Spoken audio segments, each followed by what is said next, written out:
Hello students, मैं गुरविंदर सिंह। आज एक नेक्स्ट टॉपिक सर्कल ਚੱਕਰ ਦੇ ਉੱਤੇ ਹੀ ਡਿਸਕਸ ਕਰਾਂਗੇ ਕਿ ਵਾਟ ਇਜ਼ ਸਰਕਲ। ਇਸ ਦੇ ਨਾਲ ਜਿੰਨੇ ਵੀ ਰਿਲੇਟਡ ਕੁਐਸਚਨ ਹਨ ਉਹ ਸਾਰੇ ਅਸੀਂ ਡਿਸਕਸ ਕਰਾਂਗੇ। ਕੋਸ਼ਿਸ਼ ਇਹ ਹੋਵੇਗੀ ਕਿ ਹਰੇਕ ਪੁਆਇੰਟ ਤੁਹਾਨੂੰ ਦੱਸਿਆ ਜਾਵੇ ਤਾਂ ਕਿ ਐਗਜ਼ਾਮ ਦੇ ਵਿੱਚ ਕੋਈ ਵੀ ਕੁਐਸਚਨ ਨਾ ਰਹਿ ਜਾਵੇ। ਸੋ ਇਸ ਵੀਡੀਓ ਨੂੰ ਤੁਸੀਂ ਸ਼ੁਰੂ ਤੋਂ ਲੈ ਕੇ ਐਂਡ ਤੱਕ ਵੇਖੋ ਤਾਂ ਕਿ ਕੋਈ ਵੀ ਜਿਹਾ ਕੁਐਸਚਨ, ਕੋਈ ਵੀ ਜਿਹਾ ਪੁਆਇੰਟ ਜੋ ਐਗਜ਼ਾਮ ਵਿੱਚ ਪੁੱਛਿਆ ਜਾ ਸਕਦਾ ਵਾ ਉਹ ਮਿਸ ਨਾ ਹੋ ਜਾਵੇ। ਸੋ ਅਸੀਂ ਡਿਸਕਸ ਕਰਾਂਗੇ ਸਭ ਤੋਂ ਪਹਿਲਾਂ ਕਿ ਸਰਕਲ ਹੈ ਕੀ ਆ, ਕਿ ਵਾਟ ਇਜ਼ ਦਾ ਸਰਕਲ। मान लो कि एक पॉइंट है, एक पॉइंट बोर्ड के उपर इस तरह मूव कर रहा है, ये इधर किते भी आ जा सकता है। इस तरह इस पॉइंट दे जिधर जिधर जिस रस्ते ते भी ये जा रहा है असी कहते हाँ कि यह पॉइंट का की है, लोकस है। लोकस नूं पंजाबी च कहते हैं बिंदु पथ। इसका प्लूरल जो है वो हुंदा है लोसाई। इसकी प्रोनाउंसिएशन लोसाई करनी है, LOCI, लोसाई। कई इसनूं लोकी लोसी बहुत कुछ बोलते हैं, बट इसका प्रोनाउंसिएशन की है करैक्ट लोसाई। लोसाई की है लोकस दा प्लूरल, कहने तो भाव कि बिंदु पथ। हुण देखो इस मैं गल कीती सी कि टू डिमेंशनल दे विच कोई पॉइंट अपनी मर्जी नाल मान लो बोर्ड के उपर किते भी मूव कर रहा है। जेकर असी पॉइंट नूं एक कंडीशन दे विच लैके मूव कराइए, असी पॉइंट नूं एक कंडीशन दईए कि पॉइंट एक कंडीशन दे विच मूव करेगा। वो कंडीशन की होएगी कि मान लो एक फिक्स पॉइंट, ये फिक्स पॉइंट है, आ मूविंग पॉइंट है। असी इस मूविंग पॉइंट नूं ये कहिए कि तुसी जिवें मर्जी तो मूव कर सकदा है, पर एक कंडीशन विच कि इस फिक्सड पॉइंट तो तेरी डिस्टेंस फिक्स ही रहनी चाहिए है, कॉन्सटेंट ही रहनी चाहिए है। मान लो कि वो इस डिस्टेंस R ते रहिंदा है, वो R डिस्टेंस ते होके जो मूव करता है तद उस द्वारा बनया गया लोकस या बिंदु पथ की होता है, सर्कल बनता है, चक्कर बन जाता। ठीक है, डेफिनेशन इसकी समझ गए। सो देखो जो फिक्स्ड पॉइंट है उसमें असीं कहते हैं कि ये की है सेंटर, ये की है सेंटर है बिंदु चक्कर का सेंटर है, केंद्र है। ਅਤੇ जो फिक्स दूरी है, कॉन्स्टेंट दूरी है, उसमें असीं की कहते हैं रेडियस या अर्ध व्यास। रेडियस या अर्ध व्यास कहते हैं। ਹੁਣ ਚੱਕਰ ਦੇ ਵਿੱਚ ਬਹੁਤ ਸਾਰੀਆਂ ਪ੍ਰੋਪਰਟੀਜ਼ ਹਨ, ਕਾਫੀ ਕੁਝ ਹੈ ਜੋ ਮੈਂ ਤੁਹਾਨੂੰ ਸਟੈਪ ਬਾय ਸਟੈਪ ਦੱਸਦਾ ਹਾਂ। ਸੋ ਆਈ ਹੋਪ ਕਿ ਤੁਹਾਨੂੰ ਡੈਫੀਨੇਸ਼ਨ ਕਲੀਅਰ ਹੋ ਗਈ ਹੋਵੇਗੀ ਸਰਕਲ ਦੀ। ਸੋ ਇਸ ਤੋਂ ਬਾਅਦ ਮੈਂ ਗੱਲ ਕਰਾਂਗਾ ਕਿ सर्कल दे एरिए की ते उसदे जो पैरीमीटर है उसकी या सर्कमफ्रेंस जो है उसका घेरा है उसकी गल करांगे। आ सर्कल मान लो इसका रेडियस की है R, कैपिटल R ना डिनोट कर देना हमें, सेंटर O है। तद इसका एरिया, इसका खेत्रफल कितना होता है पाई R स्क्वेयर, पाई R स्क्वेयर। इसी तरह इसका सर्कमफ्रेंस जो घेरा जो है सर्कमफ्रेंस की है, सर्कमफ्रेंस वो कहना है 2 पाई R, 2 पाई R, 2 पाई R इसका घेरा है। कहने तो भाव कि जेकर सानू रेडियस पता होवे कि कितना है तद असीं इसका एरिया ते सर्कमफ्रेंस फाइंड आउट कर सकते हैं। सो मैं नैक्सट गल करांगा कि पाई की वैल्यू आम तौर पर असीं लैंदे हाँ 22/7, जिस की वैल्यू एक इरेशनल नंबर कंसीडर किया गया है 3.14। इस तो बाद इसकी होर अगे वैल्यू चलती है, यानी कि कोई अनंत नहीं है, इसका इरेशनल नंबर के तौर पर चलती है। सो मैं अपने पॉइंट के उपर आवां कि पाई की वैल्यू 22/7 किवें बनती है। मान लवो इस तरह एक सर्कल पूरा नहीं मैं लवांगा, मान लो कि इस तरह की एक शेप है, आप इस तरह एक पहिया या एक व्हील ला दिता है किसी चीज़, ज़ाहिर है कि जो घूमेगा तो बहुत ज़्यादा हिलारे वजनगे इसके, जो भी व्हीकल आप लाया होगा किसी भी आवाजाई के साधन को। जेकर असीं इसकी पूरी गुलाई करना चाहते हैं, असीं चाहते हैं कि पूरी तरह गोल होवे, तद इसकी की कंडीशन है, ये पूरा तां गोल होएगा कि जेकर इसका घेरा अते इस दे घेरा अते इस दे व्यास ਦਾ ਜੋ ਅਨੁਪਾਤ ਹੈ, ਘੇਰਾ ਮੰਨ ਲਓ ਇਸਦਾ ਕੀ ਹੈ C ਅਤੇ ਇਸ ਦਾ ਵਿਆਸ ਕੀ ਹੈ D, ਤਦ ਇਸ ਦੇ ਜੇਕਰ ਇਸ ਦੇ ਘੇਰੇ ਅਤੇ ਵਿਆਸ ਦਾ ਅਨੁਪਾਤ 22/7 ਹੋਵੇ ਤਦ ਅਸੀਂ ਕਹਿੰਦੇ ਹਾਂ ਕਿ ਇਹ ਪੂਰੀ ਗੋਲਾਈ ਦੇ ਵਿੱਚ ਹੀ ਬਣੇਗਾ। ਅਦਰਵਾਈਜ਼ ਜੇਕਰ ਆ ਰੇਸ਼ੋ ਨਹੀਂ ਬਣਦੀ ਤਾਂ ਇਹ ਪੂਰੀ ਗੋਲਾਈ ਦੇ ਵਿੱਚ ਨਹੀਂ ਬਣੇਗਾ। ਨੈਕਸਟ ਅਸੀਂ ਚੱਲਦੇ ਹਾਂ, ਇੱਕ ਤੇ ਇਹ ਦੀ ਪਰਿਭਾਸ਼ਾ ਅਸੀਂ ਲੈ ਸਕਦੇ ਹਾਂ ਪਾਈ ਦੀ ਵੈਲਿਊ 22/7 ਦੀ। ਜੇ ਨੈਕਸਟ ਚੱਲੀਏ, ਤੁਸੀਂ ਕੋਈ ਵੀ ਸਰਕਲ ਲੈ ਲਓ, ਕੋਈ ਵੀ ਸਰਕਲ ਲੈ ਲਵੋ, ਚਾਹੇ ਇਸ ਤਰ੍ਹਾਂ ਬੋਰਡ ਦੇ ਵਿੱਚ ਇੱਕ ਛੋਟਾ ਸਰਕਲ ਬਣਾ ਲਿਆ, ਚਾਹੇ ਅਸੀਂ ਇੱਕ ਵੱਡਾ ਸਰਕਲ ਬਣਾ ਲਿਆ, ਚਾਹੇ ਆ ਪੂਰਾ ਬੋਰਡ ਦੇ ਉੱਪਰ ਬਣਾ ਲਵੋ, ਚਾਹੇ ਪੂਰਾ ਇੱਕ ਸ਼ਹਿਰ ਜਿੱਡਾ ਬਣਾ ਲਵੋ, ਕੋਈ ਵੀ ਸਰਕਲ ਬਣਾ ਲਵੋ, ਪਰ ਉਹਦੀ ਇੱਕ ਕੰਡੀਸ਼ਨ ਹੋਏਗੀ ਕਿ ਉਸ ਦੇ ਘੇਰੇ ਅਤੇ ਉਸ ਦਾ ਜੋ ਵਿਆਸ ਹੈ, ਆ ਜਿਹੜਾ ਇਹਦਾ ਦਾ ਅਨੁਪਾਤ ਹਮੇਸ਼ਾ ਹੀ ਇੱਕ ਕਨਸਟੈਂਟ ਵੈਲਿਊ ਆਏਗੀ। ਉਹ ਕਨਸਟੈਂਟ ਵੈਲਿਊ ਨੂੰ ਅਸੀਂ ਕੀ ਨਾਂ ਦੇ ਦਿੱਤਾ ਹੈ, ਪਾਈ। ਉਸ ਕਨਸਟੈਂਟ ਨੂੰ ਕੀ ਨਾਂ ਦੇ ਦਿੱਤਾ ਹੈ, ਪਾਈ। ਇਹੋ ਪਾਈ ਦੀ ਵੈਲਿਊ ਫਿਰ 22/7 ਵੀ ਕੰਸੀਡਰ ਹੋਈ ਹੈ। C ਕਿੰਨਾ ਆ ਜਾਏਗਾ ਪਾਈ D ਦੇ, ਤੇ D ਕੀ ਹੈ ਰੇਡੀਅਸ ਦਾ ਦੁਗਣਾ, ਯਾਨੀ ਕਿ ਇੱਥੇ ਕਿੰਨਾ ਆ ਜਾਏਗਾ 2r। ਸੋ ਇਹ ਕੀ ਬਣ ਜਾਏਗਾ 2πr ਬਣ ਜਾਏਗਾ। ਸਰਕਮਫਰੈਂਸ ਦਾ ਫਾਰਮੂਲਾ ਦੇਖੋ ਡਰਾ ਹੋ ਗਿਆ ਇਸ ਜਗ੍ਹਾ ਤੋਂ। ਸੋ ਆਈ ਹੋਪ ਕਿ ਤੁਹਾਨੂੰ ਪਾਈ ਦੀ ਵੈਲਿਊ 22/7 ਕਿਉਂ ਹੁੰਦੀ ਹੈ ਕਲੀਅਰ ਹੋ ਗਿਆ ਹੋਵੇਗਾ। ਸੋ ਮੈਂ ਨੈਕਸਟ ਸਰਕਲ ਦੇ ਉੱਤੇ ਹੋਰ ਗੱਲ ਕਰਾਂਗਾ। ਨੈਕਸਟ ਇਸ ਦੇ ਵਿੱਚ ਕੀ ਆ ਸਕਦਾ ਹੈ, देखो सर्कल इस तरह मैं एक सर्कल के बारे होर दसदा हाँ। बेसिकली पहलों असी इस दे बारे जो नॉलेज है सिंपल वो दसांगे तुहानूं कि किहो जिहा सवाल जां दे बारे की है। देखो मान लो एक सर्कल दे असी इत्थे एक लाइन खिंच देने हाँ इस तरह।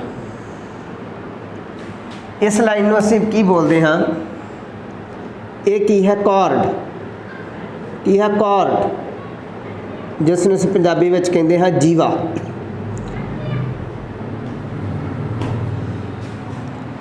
तादा देखो कॉर्ड बनी, आ इत्थे सेंटर को कंसीडर कर लो।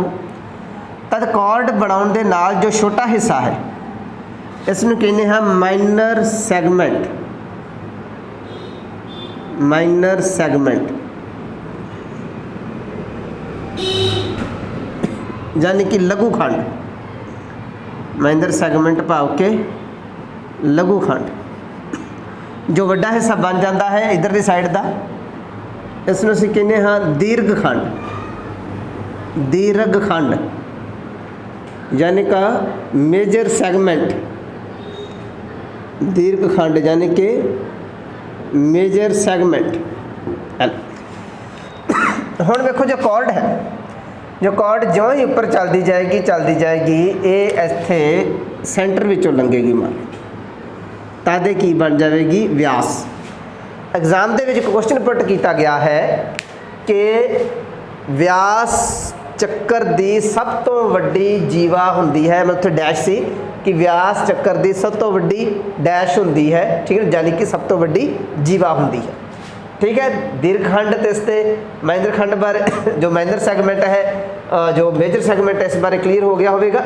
हुण असीं नैक्सट इहदे बारे होर चर्चा छेड़ांगे, होर असीं इस दे एंगल दे नाल संबंधित असीं गल करांगे। देखो आ सर्कल है, इत्थे इस ते असीं कॉर्ड बना देंदे हां, तद इत्थे एक एंगल बनाउणे है। एंगल की प्रॉपर्टी के बारे भी तुहानूं पूरी जानकारी होनी चाहिए है। देखो माइंड विच रखना कि जिहड़ा एंगल माइनर सैगमेंट विच बनेगा यानी कि छोटे हिस्से विच बनेगा, माइनर सैगमेंट विच बनने वाला एंगल एक ऑब्ट्यूज एंगल होवेगा। कहने तो भाव ये अधिक कोण होवेगा यानी कि 90 डिग्री तो वध। ये की होवेगा अधिक कोण 90 डिग्री तो वध। जिहड़ा एंगल दीर्घखंड विच बनया है ये की होवेगा एक्यूट एंगल होवेगा। सर एक एक्यूट एंगल होवेगा यानी कि उसने कहांगे असीं न्यून कोण यानी कि होएगा 90 डिग्री नालों घट। एक ही है न्यून कोण यानी क्या होएगा अधिक कोण ग्रेटर दैन 90 डिग्री, ये न्यून कोण होएगा लेस दैन 90 डिग्री। इस तरह चक्कर दे अर्ध चक्कर विच बनिया कोण, अर्ध चक्कर विच बनिया कोण कितना हुंदा है, एक राइट एंगल 90 डिग्री होवे। सो ये कंसैप्ट तुहाडी माइंड विच आउणे चाहीदे हन, क्योंकि इस नाल रिलेटेड कई तरह के जो क्वेश्चन एग्जाम दे विचों पुट कीते जा सकदे। सो असीं नैक्सट डिस्कस करांगे। हरेक पॉइंट नूं ध्यान नाल समझो, सुनो, ताकि तुहानूं पूरी तरह क्लीयर हो जाए। नैक्सट है कि मान लो एक सर्कल है, तद सर्कल दी चाप द्वारा, इनू कहने असीं सर्कल दी एक चाप, क्योंकि जो असीं कोण बनाउंदे, असीं जो इस तरह सर्कल बनाउंदे आ, इस तरह सर्कल असीं चाप कहंदे हां। असीं प्रकार दे नाल जां डिवाइडर दे नाल असीं बनाउणा सिੱਖਿਆ है। थोड़ा जिहा इसनूं बुलाई दे विच कर लईए, गलत बन गया। इस तरह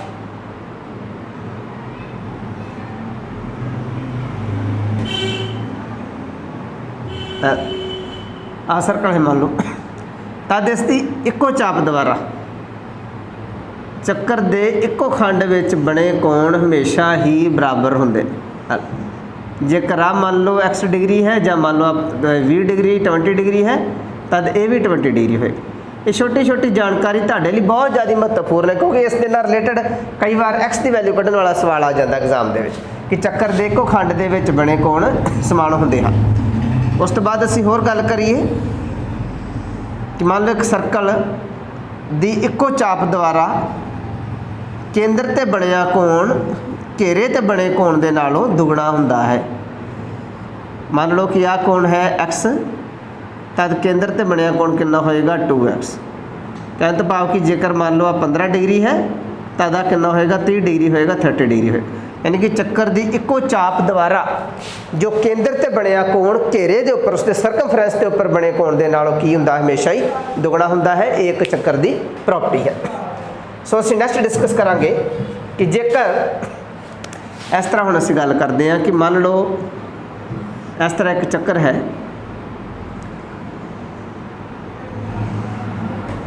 चक्कर दी एक कॉर्ड ते सेंटर तो इत्थे तुसीं जो लाइन इस तरह परपेंडिकुलर खिंचते हो, तद ये परपेंडिकुलर सेंटर तो जेकर खिंचीए तो ये जो सर्कल है, जो जीवा है सर्कल दी ए बी, इस नूं बाइसैक्ट करेगी। ए बी नूं की करेगी, ये बाइसैक्ट, यानी कि की बनेगा A M is equal to कितना एम बी हो जाएगा। आ कितना इत्थे 90 डिग्री हो। इनू इस तरह मिलाओ, ये कि रेडियस आ जाएगा साढ़े पास।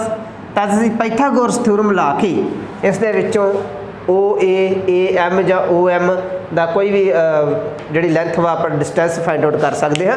इस नाल रिलेटेड न्यूमेरिकल कई तरह के क्वेश्चन एग्जाम में पुट किए जा सकते हैं। वो मेरे नोट्स के तुहानूं मिल जाएंगे, जां जो प्रैक्टिस पेपर तुहानूं मैं प्रोवाइड करवावांगा उस दे विच मिलदे। सो नैक्सट असीं डिस्कस करांगे चक्कर दियां स्पर्श रेखावां नाल संबंधित गल। चक्कर दियां स्पर्श रेखावां जिसनूं असीं कहंदे हां टेंजेंट्स। देखो एक सर्कल है,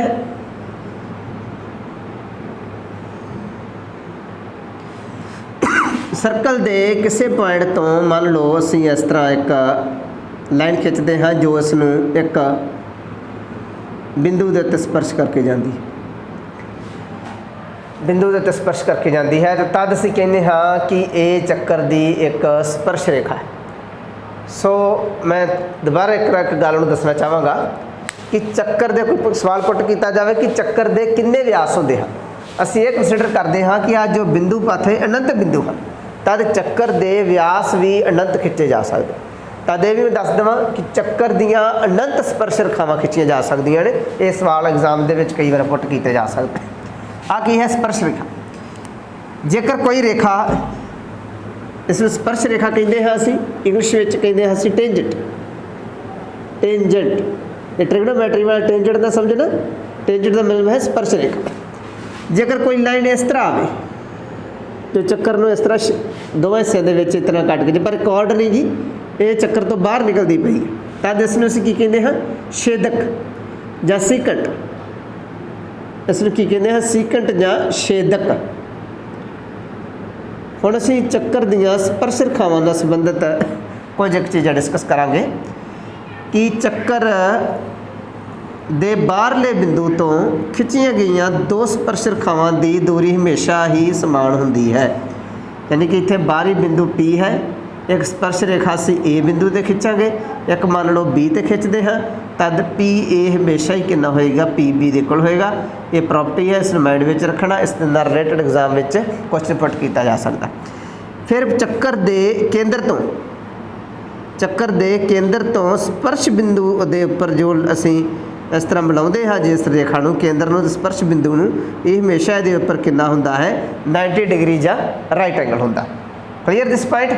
सो नैक्सट असीं डिस्कस करांगे, बड़ा महत्वपूर्ण सवाल है, टैट के एग्जाम में भी पुट किया जा चुका वा, होर भी तुहानूं नॉलेज में होना चाहिए है कि मान लवो जेकर दो चक्कर एक दूसरे नूं बाहरों स्पर्श करते होण, दो चक्कर एक दूसरे नूं बाहरों स्पर्श करते होण, तद इन्हां दियां किन्नियां साझियां स्पर्श रेखावां खिंचियां जा सकदियां ने, किन्नियां टेंजेंट लाइन्स खिंचियां जा सकदियां। देखो एक इन्हां दी साझी स्पर्श रेखा इत्थे हो गई, एक इन्हां दी साझी स्पर्श रेखा इस तरह खिंची जा सकती है, एक साझी स्पर्श रेखा इस तरह खिंची जा सकती।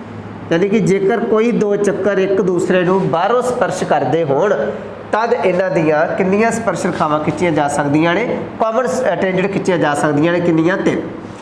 हुण असीं नैक्सट डिस्कस करांगे कि जेकर कोई भी दो चक्कर एक दूसरे नूं अंदरों स्पर्श करते होण, इस तरह अंदरों स्पर्श करते होण, तद इस दी इक्को ही साझी स्पर्श रेखा खिंची जा सकती, इस तरह तद इन्हां दी इक्को ही साझी स्पर्श रेखा खिंची जा सकती।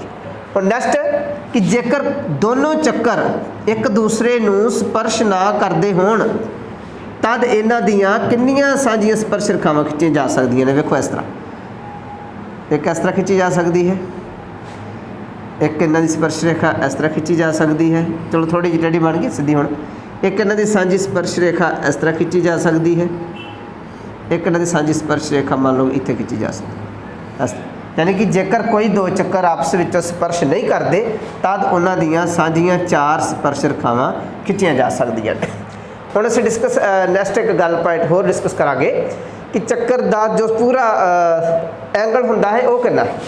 हुण देखो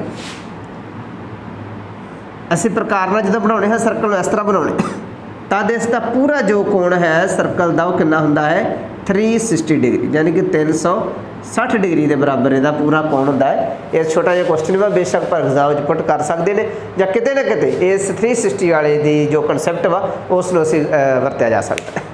सो ये बहुत बेसिक कंसैप्ट सन जो चक्कर दे, जिन्हां नूं असीं कई थावां ते यूज़ करते हैं, जां उन्हां दा कंसैप्ट जो उन्हां दे माइंड में साडे होना चाहिए वा। इस तो इलावा एक वखरा सैक्शन आता है कि चक्कर के एरिए नाल संबंधित, जिस दे विच चक्कर के एरिए दे सम, इस तो इलावा सर्कल के जो सैक्टर बनता है चक्कर का, सैक्टर बारे मैं तुहानूं थोड़ा दस देवां कि मान लो कि इस तरह एक सर्कल है, सर्कल दे इत्थे एक असीं चाप दे द्वारा इस तरह कट देने हैं इस तरह, तद इत्थे जो एंगल थीटा बनता है, इत्थे रेडियस आर बनता, रेडियस आर है इसका, तद असी ABO, तद असी इसनूं कहते हैं चक्कर दा खंड, सैक्टर ऑफ सर्कल AOB, ठीक है। AOB इसनूं कहते हैं सर्कल दा सैक्टर की है, इस नाल रिलेटेड, इस दे एरिए नाल रिलेटेड, इस AB चाप दी लैंथ नाल रिलेटेड, होर भी सर्कल दे विच कई अजिहे क्वेश्चन हैं जो एरिए नाल संबंधित है। इन्हां संबंधी मैं एक वक्री वीडियो तैयार करांगा, आस करांगा कि उस दे विच जिन्ने भी सवाल होणगे, जिन्ने भी टॉपिक होणगे वो सारे सारे कवर होण, ताकि एग्जाम दे विच कोई भी क्वेश्चन ना छुट जाए। सो साडे चैनल दे नाल लगातार जुड़े रहो, तुहानूं इस दे नाल बहुत सारी नॉलेज मिलती रहेगी। जेकर तुहानूं नॉलेज वधिया लग रही है तो इसनूं चैनल नूं जेकर तुसीं सबसक्राइब नहीं कीता तो सबसक्राइब करो अते वध तो वध शेयर करो, ताकि तुहाडे दोस्त अते होर स्टूडेंट्स भी वध तो वध इसका फायदा उठा सकण। So thank you students.